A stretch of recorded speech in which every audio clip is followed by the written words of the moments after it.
and welcome to Raya Talks.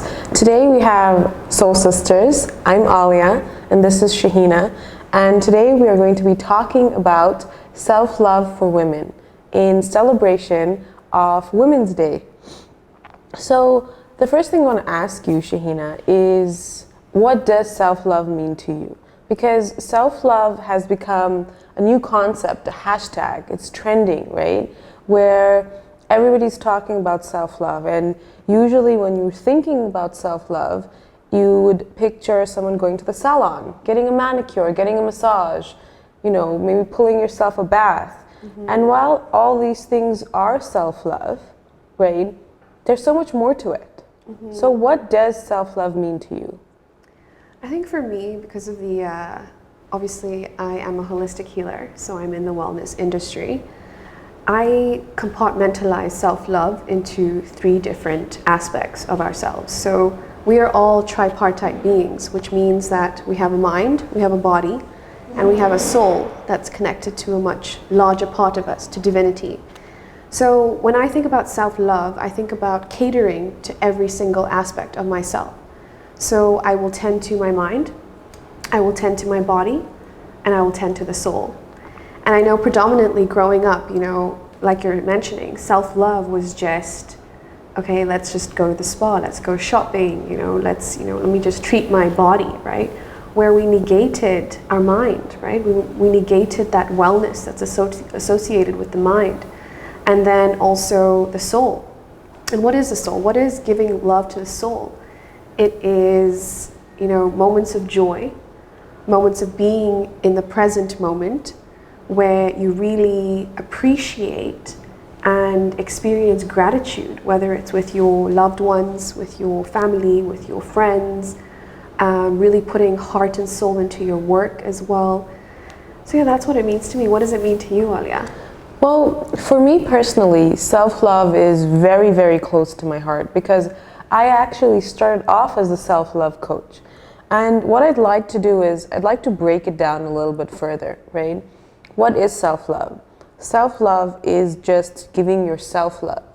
And when we break everything down to the smallest, when we're talking about energy, right? Every single one of us is love. When you talk about the frequency, the highest frequency, it's love. When you talk about God, that is the frequency, the vibration, the energy of love, right?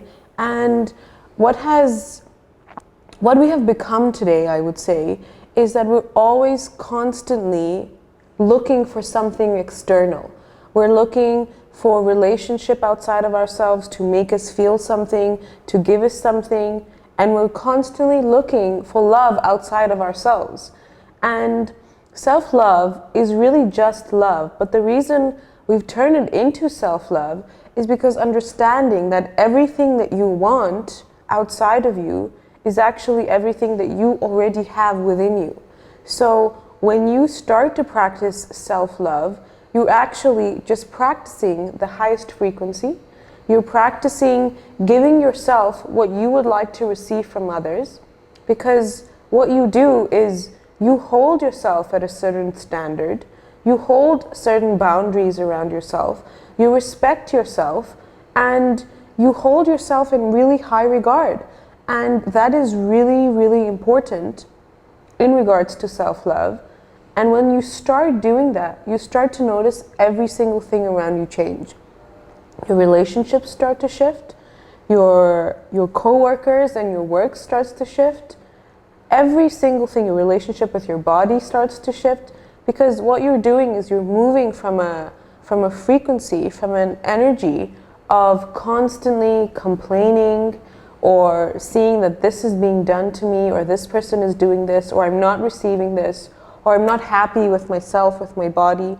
But you start to shift all of that through something as simple as the concept of self-love. And when that shifts, every single thing around you shift outside. So it's that internal, external shift, I like to look at it as, we cannot contribute to our family, our friends, society, community, work, unless our cup is full. Right? Exactly. So we have to fill our cup before we go and start sharing with everyone else. And this looks different for everyone, but predominantly it is that feeling that we obtain when we tend to our needs, right? When we tend to our inner self, right? Yeah, for sure. I completely agree. So another question I'd like to ask you, Shaheena, is what, we talked about pulling a bath or going to the spa. These are concepts of self-love, but what else can you do as self-love? Like if you're talking to a group of people, or people are listening today, and they're thinking if going to the spa is not self-love, which, don't get me wrong, it totally is, completely and 100%. If that makes you happy, if that fills your cup, it is self-love. But practical aspects, you're not going to wake up and go to the spa every single day, right? What are practical, everyday things that we can do that would be counted as self-love, like you said, for mind, body, and soul?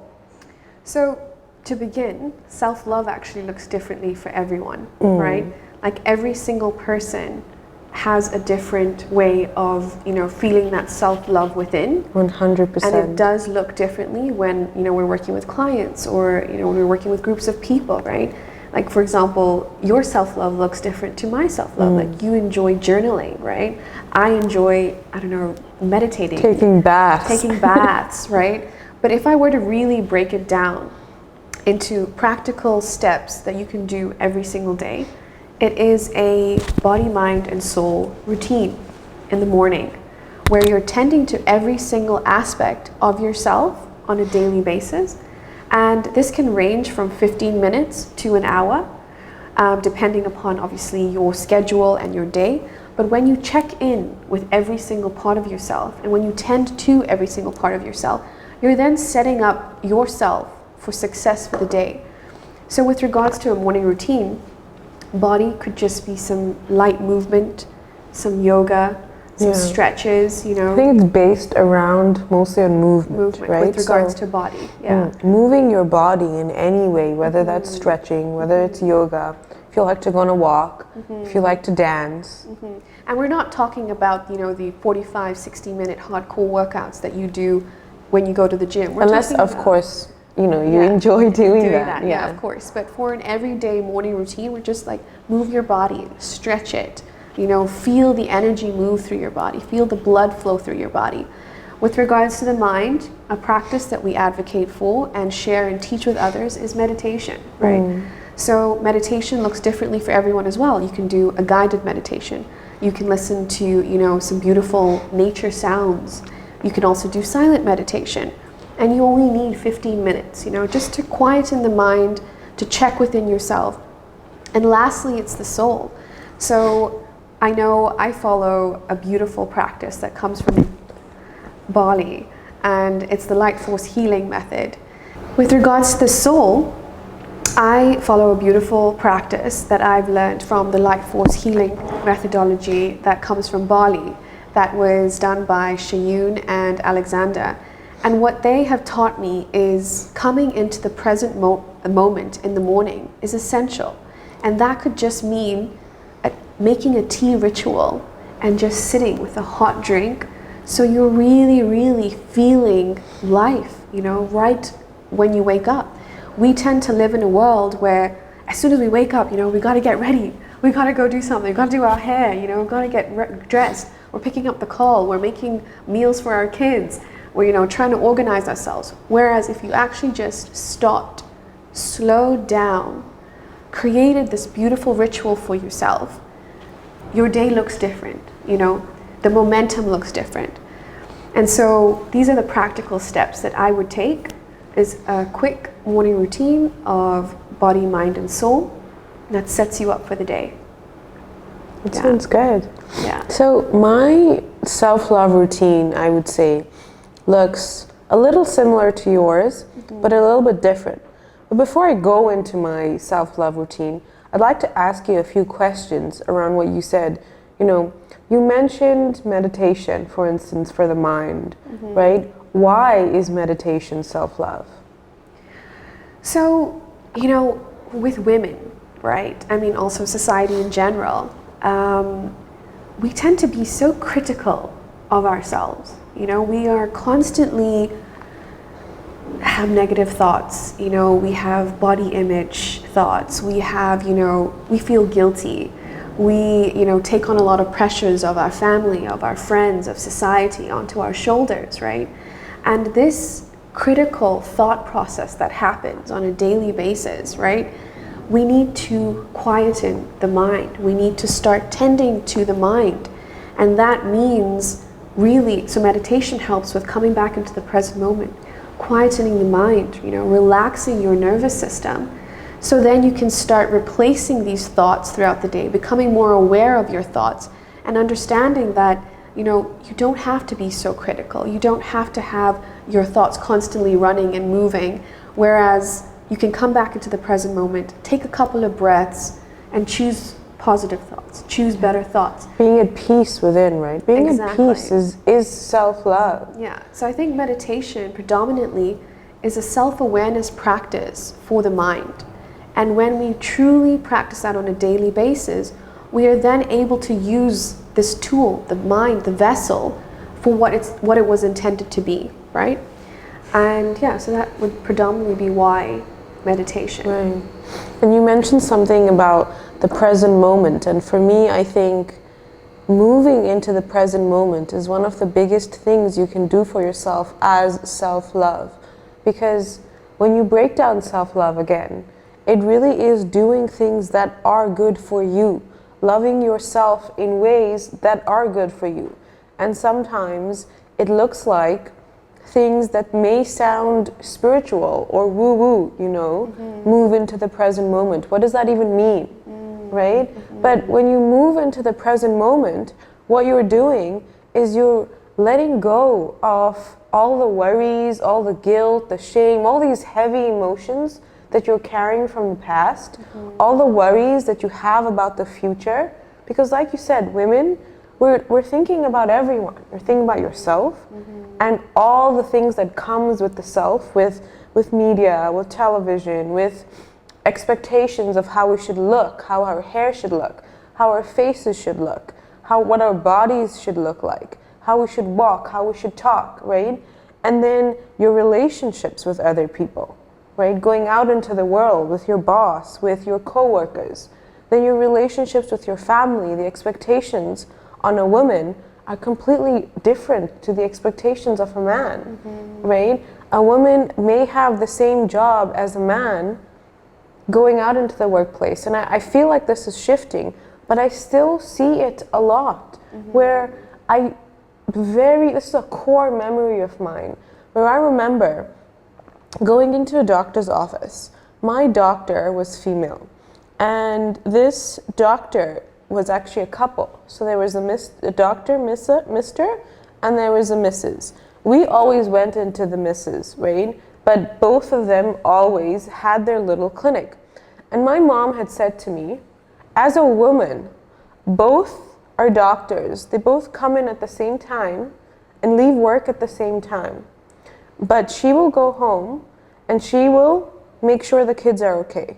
She will do 100 things to do with the kids. She will make sure the house is running okay. She will make sure the food needs to be okay and everything's put on the table. While the Mr., respectively, will go home and put his legs up, right? And even though that is shifting, I still see so much of it today. I still see that expectation today that even though both men and women are going into the workplace and working, they're coming home and the workload on a woman is a lot harder and a lot more than a man. And it's usually this silent workload, right? Where you don't usually see it happening. It's just a casual, normalized expectation. So going back to that, with all these expectations around you, and then expectations of how you should be and look and talk, I really feel like coming into the present moment and really filling your own cup first, you know, taking every single step moment by moment, really being here right now, really puts you in connection, in touch with your higher self, with your soul. Because like you said, we're a tripartite being, right? And it's one thing to get up in the morning and have a self-love routine, but it's another thing to carry that self-love throughout the day. Yeah, just to like add to that, I know when I started my self-love journey and my healing journey, I didn't understand any of this, right? I was just work, work, work, family, my daughter, and that was it, right? So first of all, to all the women who are listening, watching, and also everyone else, this doesn't happen overnight. You are not going to wake up tomorrow and start being in the present moment every moment, or start with a strong morning routine. It doesn't happen overnight.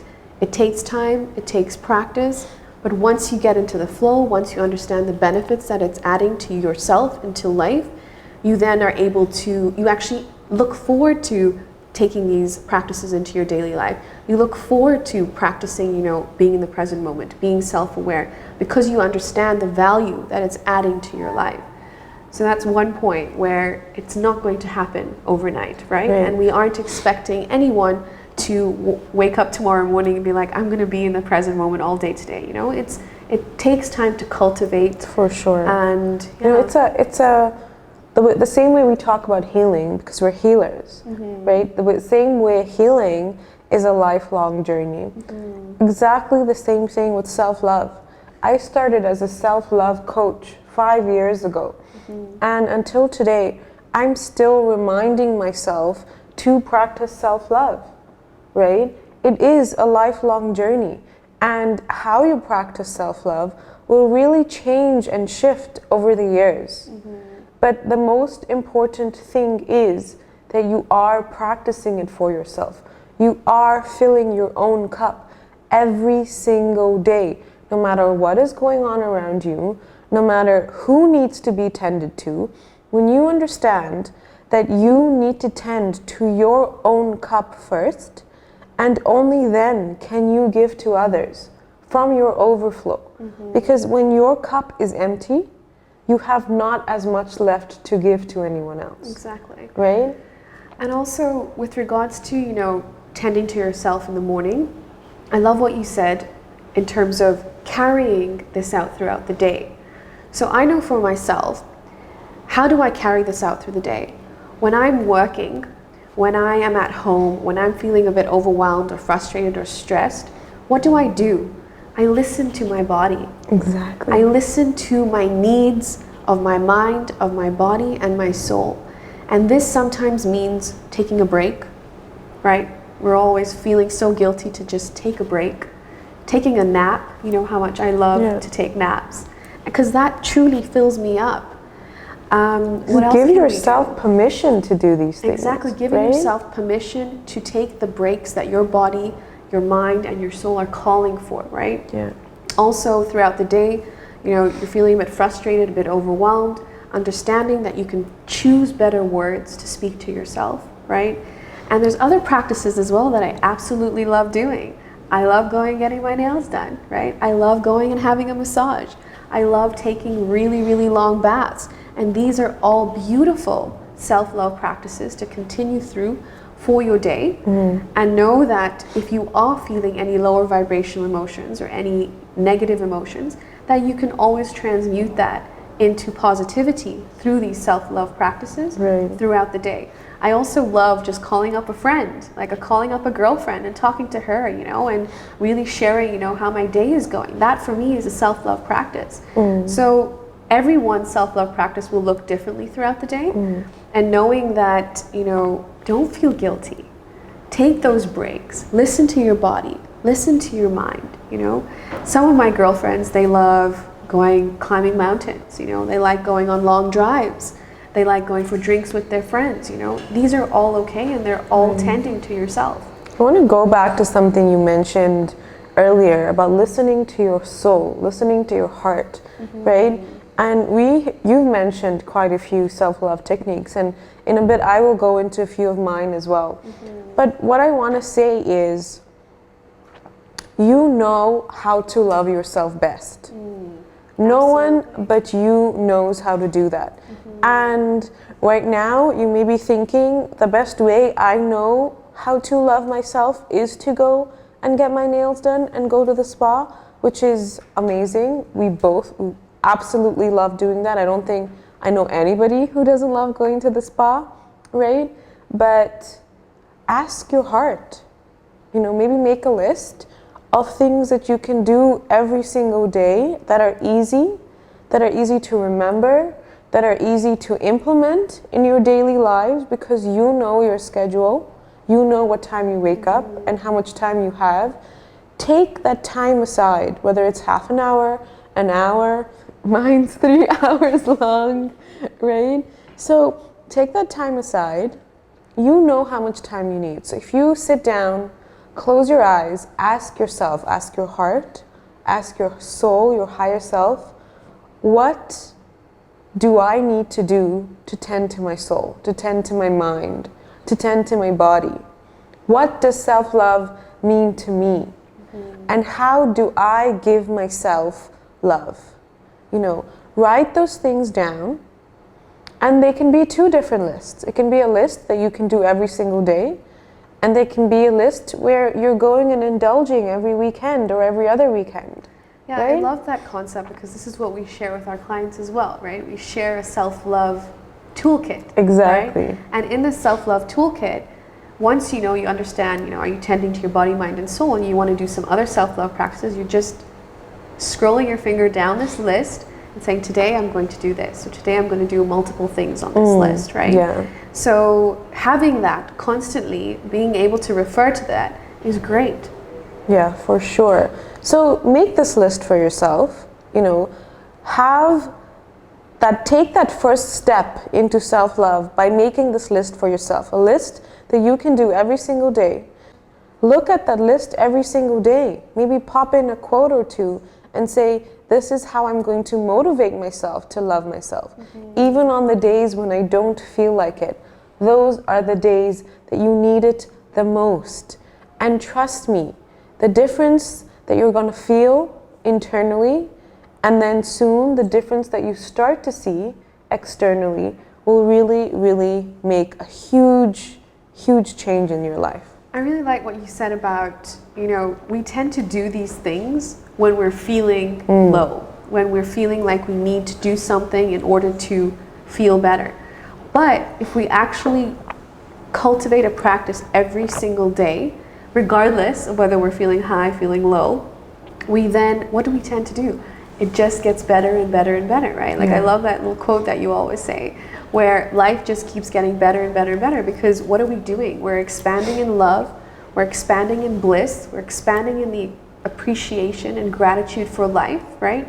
So it's just endless. The feeling of happiness, the feeling of love, it's absolutely endless, right? Yeah. And if we do it every day, what are we doing? We're simply just expanding, right? And some days it is harder to do it than others, right? Everybody feels that. There's no one that's... I feel that. Right. 100%. Right. There's no one that's exempt from that at all. And what I do want to say is that when you take the time out and cultivate it, when you sometimes force yourself to do it, right? It starts to become a habit, which I would say has become a habit for us now. And now when I don't have my morning self-love routine, I can feel the difference in my day. I understand that I'm not feeling my best because my cup is not full, and I need to take time out for myself and practice self-love, right? So when you start to practice it often, you will start to notice the difference when you do it, but you'll also start to notice the difference when you don't do it. And moving into a few examples of self-love, again, that I practice every day, it looks different. The one thing that I do for myself, that I personally love, is meditation. I absolutely feel so present, so grounded, and I'm able to go out in my day feeling like I own the day when I meditate. And when I don't, I can feel like this is not just a spiritual practice, it is beyond that. For me, it is a necessity. Some days, I like to practice gratitude. I like to take a nice warm bath or even a hot shower I like to have a nice cup of tea. I love my morning beverage, and I know that a lot of people love their morning coffee. But another little tip I would give for self-love is hydration.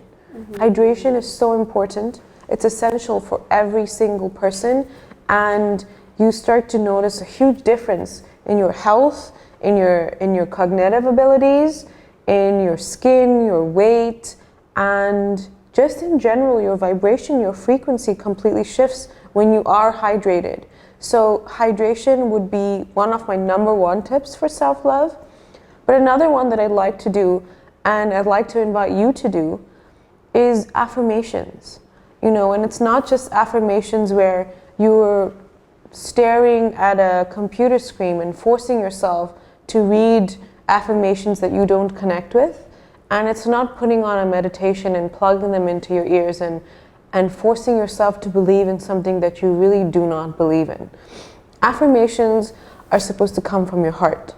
So if you're taking time out to meditate, taking some time out to just sit with yourself, I would say tap into your heart, tune into that silence within, right? And say some affirmations. I wouldn't even say, let the affirmations come out. Just try it. Sit down, take a moment to be quiet, and just listen. Set an intention that I'm gonna listen to the affirmations that my soul is telling me right now, and go with them. Say them out loud and use them throughout the day, right? Your soul needs the affirmations that you need, and sometimes moving them from this subconscious state to a conscious state where you're constantly reaffirming this to yourself, right? It makes a difference. And like I said, every day these affirmations are going to look different. You may have the same affirmation for the whole month. Sometimes you'll have a completely different set of affirmations for the next day, right? Again, it all depends on what you need, and the best way to know what you need is remembering that you have the answers within yourself. Every single question that you have, you will receive answers when you ask these questions, but always remember that you have every single answer within yourself. Yeah, it's interesting you say that because, you know, with women, you know, you get so much external thought, external Blabber, voices, exactly. noise. Exactly. And it's so funny though, because ultimately we know the answer, right? You know the answer internally. And it's time to start working towards that, right? Towards really listening to yourself and opening up that side of you where you can trust yourself to know what is best for you, what is good for you, right? And not be pushed around and not have an external opinion overpower your own. And, you know, it's a practice that starts to open up our vocal, right? Our vocal cords, our ability to stand our ground and be like, you know what, today I am going to do this for myself, and, you know, share this intention with those around you for yourself. So it's very, very important that we all open up that inner verbal speech. Yeah. Right.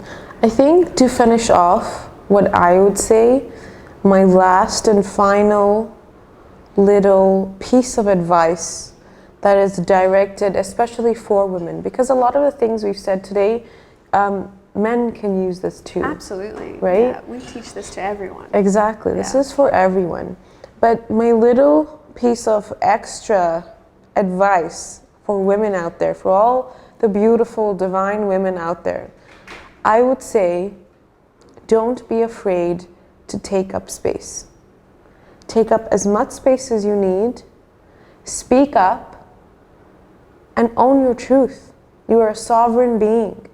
And just knowing that, reminding yourself of that, and practicing that in your daily life is the biggest form of self-love that you can do. Thank you.